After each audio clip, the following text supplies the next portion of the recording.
अंजलि बेटा, देखो, जादू गोड़ा में यूरेनियम से कितने बच्चे विकलांग पैदा हुए हैं। झरिया में कोयले की आग से लोग मर रहे हैं।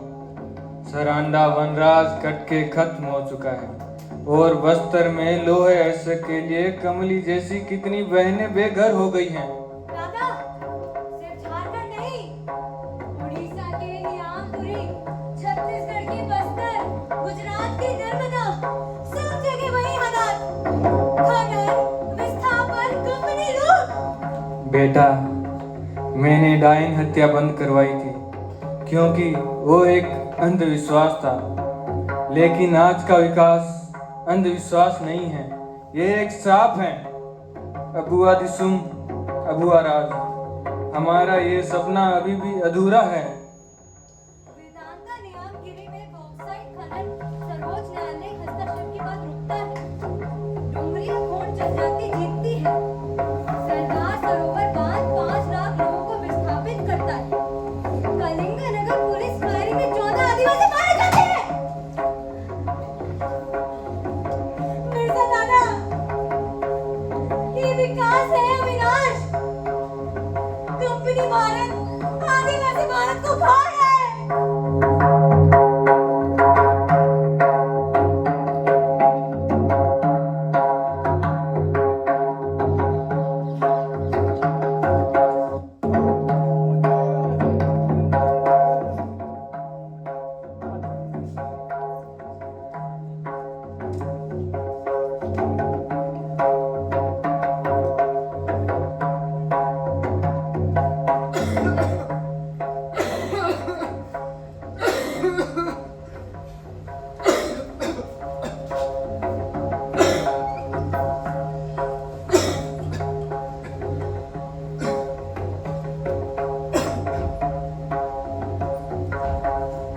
जोहार बच्चों, जोहार जोहार।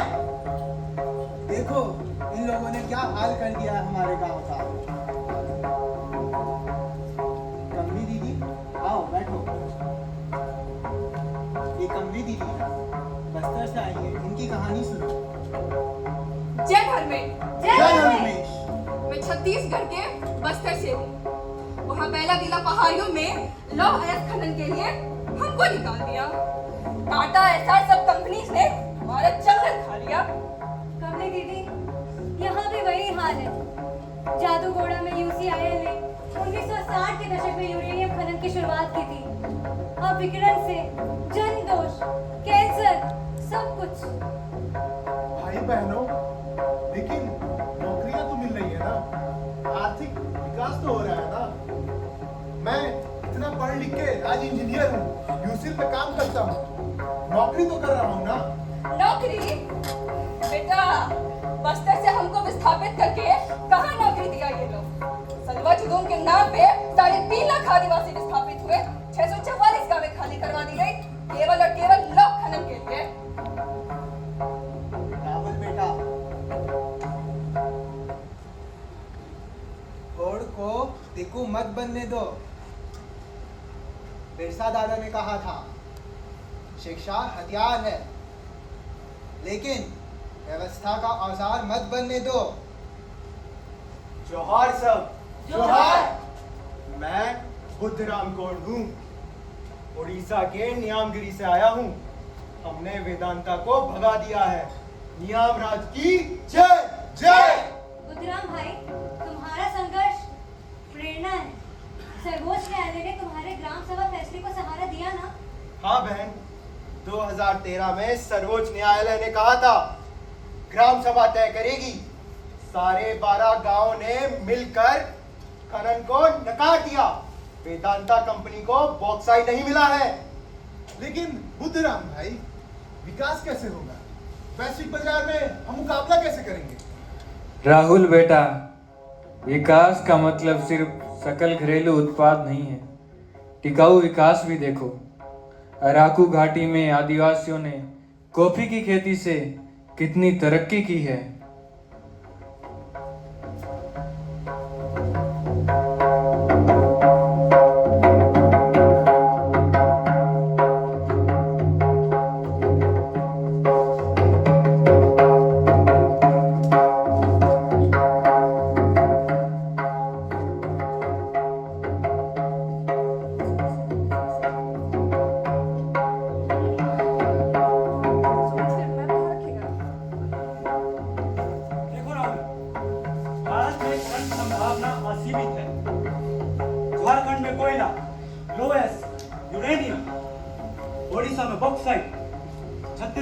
कोयला और मध्य प्रदेश में हीरे।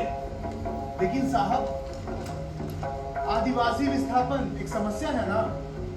राहुल, ये सब भावनात्मक मुद्दे हैं। प्रगति के लिए त्याग करना पड़ता है। अंग्रेजों के समय में वन कानून बने थे और अब कंपनी कानून बन रहे हैं। वही व्यवस्था, अलग युग। त्याग? साहब, आपको असली आंकड़े पता है? जादूगोड़ा में 35 सालों से यूरेनियम का खनन हो रहा है। परिणाम, जन दोष राष्ट्रीय औसत से 20 गुना ज्यादा। झरिया में भूमिगत कोयला आग 100 सालों से जल रही है। 40 लाख लोग प्रभावित। और वनराज, जो एशिया का सबसे बड़ा वनराज था, 17.6% से नष्ट हो गया। हेमरोम जी, ये सब साइड इफेक्ट्स है। राष्ट्रीय हित राष्ट्रीय में हित में? साहब, आदिवासी जनसंख्या कुल भारतीय जनसंख्या की 8% है, लेकिन विकास विस्थापन में 80% योगदान। नर्मदा परियोजना में 5 लाख लोग विस्थापित, 50% आदिवासी। ये कैसा न्याय है? बिल्कुल, सलवाजुद्दीन के नाम पर नकली विकास और असलियत में खनिज निकासी के लिए आदिवासी नरसंहार। मैं उलझन में हूँ। एक तरफ मेरे समुदाय के लोग, दूसरी तरफ मेरे पदोन्नति। मैं खुद तोपन हूँ, जिसका मतलब कटफोड़वा, जो कि अपने कड़ी मेहनत के लिए जाने जाते हैं, जिसके लिए उनके समुदाय में उनको समुदाय निर्माता कहा जाता है। और मैं स्वयं ही इन कंपनी के साथ मिलकर अपने समुदाय को नष्ट कर रहा हूँ। देख भाई, नियामगिरी में मैंने देखा है, शिक्षा और परंपरा मिलकर मजबूत बनते हैं। तू इंजीनियर है, अपने समुदाय के लिए अपने ज्ञान का इस्तेमाल कर। बेटे लोग, अंग्रेजों के समय में वन अधिनियम 1878 से आदिवासियों को जंगल से बाहर कर दिया। आज कंपनी अधिनियम से वही काम हो रहा है। हमें लड़ाई जारी रखनी होगी।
The court is in session.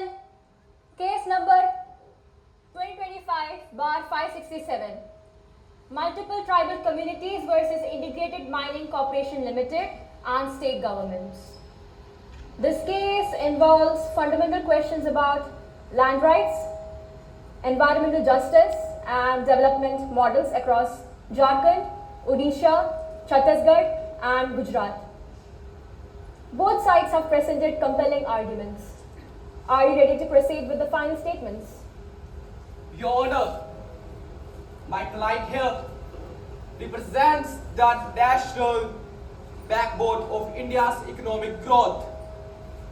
The mining industry contributes to 11% of India's GDP and provides employment to millions. These projects will develop 50,000 of direct and more than 2 lakhs of indirect employment opportunities. Under the Mining and Mineral Development and Regulation Act all the procedures have been meticulously followed. And development cannot be held hostage by these emotional arguments. Your Honor, this is not development. This is just structural, cultural genocide. Your Honor, our fifth schedule of our constitution, it says about the explicit way the protection of the tribal land. But we have seen in the recent times all the rights, be it 1996 Pesa Act of the 1908 Chhatanagpur Historical Tenants Act of the very recent 2006 FRA, all are being violated. Your Honor, we don't oppose the progress. We just demand of justice that we deserve, Your Honor. I'll now hear from the affected parties. You may proceed with the evidences systematically. Your honour, मैं अंजलि हेमरोम हूँ। हेमरोम, ये शब्द संथाली भाषा में पेड़ का मतलब है। वही पेड़ जो जादू घोड़ा खनन में काट दिए गए। हमारे पानी को जहर बना दिया गया। कैंसर का दर्द दिन ब दिन आसमान छू रहा है। आने वाली पीढ़ियों को विकिरण से वजह से समस्याओं को झेलना पड़ रहा है। ये सिर्फ आंकड़े नहीं है माय लॉर्ड, ये हमारी हकीकत है। योर ऑनर, मैं कमली ओराव, बस्तर से। ओराव मतलब पहाड़ों के लोग, लेकिन खनिज खनन के कारण हमसे हमारी पहाड़ी छीन ली गई। 3.5 लाख आदिवासी सलवा जुदूम के नाम पर विस्थापित कर दिए गए। 644 गांवें खाली करवा दी गई। हमारा पैतृक जमीन, हमारा पैतृक भूमि अब माइनिंग लीज पर है इन विलायती कंपनियों के पास। Your Honor, these all are isolated incidents being used to paint entire industry as villainous. Objection, my lord. Objection overruled. Niyamgiri case was exception, not the rule. India needs energy security and mineral resources for global competitiveness. I would like to ask all these fellow community members that without mining, how will you manufacture energy for your villages? Huh? Without mining, how will you generate and manufacture steel for infrastructure? These petty emotional testimonies cannot and can never override national economic interest. Your Honor, isolated incidents. I submitted the attachment under the development induced displacement statistics that says, yes, in total 23.1 million people get displaced only through the mining activities, Your Honor. And again, the page number 32B, it says about the dam related displacements, the number is 16.4 million. You can understand, my lord. Your Honor, in India, the tribal community constitutes 8% of the total population of this country. At the same time, 40 to 50% of the total displaced community. So I don't think so this is any isolated incident or something, but a strategic and structural exploitation. That's all, my honor.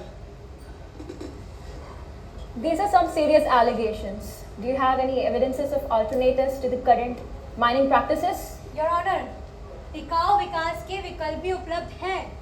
Araku घाटी के आदिवासी समुदाय के लोगों ने जैविक coffee की खेती को अंतर्राष्ट्रीय व्यापार बना दिया। वहाँ तो कोई प्रदूषण नहीं, वहाँ तो कोई विस्थापन नहीं, वहाँ तो केवल समृद्धि समृद्धि। पर्यावरण, पर्यटन, ऑर्गेनिक तरीके से खेती, ये सारे विकल्प भी मौजूद हैं। Your Honor, respect. These people don't understand global economics. China is racing ahead in mineral extraction. If we don't mine our resources, we will become economically dependent on other nations. National security is at stake. Then what about human security? I apologize, my lord. Your Honor, then what about human security, cultural security, and environment security? The Mining Act itself mandates about the environment clearance and the consent of Adivasi people. But all of these cases that we have cited so far, all this can't be obtained properly. Any way, my lord. This case presents us with fundamental questions that go beyond simple legal interpretations. And the evidences clearly shows that there has been violations of environmental laws, inadequate tribal consultations, questioning rehabilitation processes. But however, the economic arguments regarding development and employment cannot be dismissed entirely. So, ladies and gentlemen of the audience, you have heard the evidences, you have heard the arguments of the corporate entities, the testimonies of Adivasi communities, the statistical data, and the constitutional provisions. I am not going to take a conventional verdict today. Instead, I am asking each and every one of you to deliberate, to talk among yourselves, to discuss and describe on this issue. And that will be the real judgment in this case. The court is adjourned, and I hope the deliberation continues outside these walls, in your communities, in your homes, and in your hearts. The final verdict rests with the people. लेकिन कहानी अभी खत्म नहीं हुई है। जादूगोड़ा में अब भी रेडिएशन है।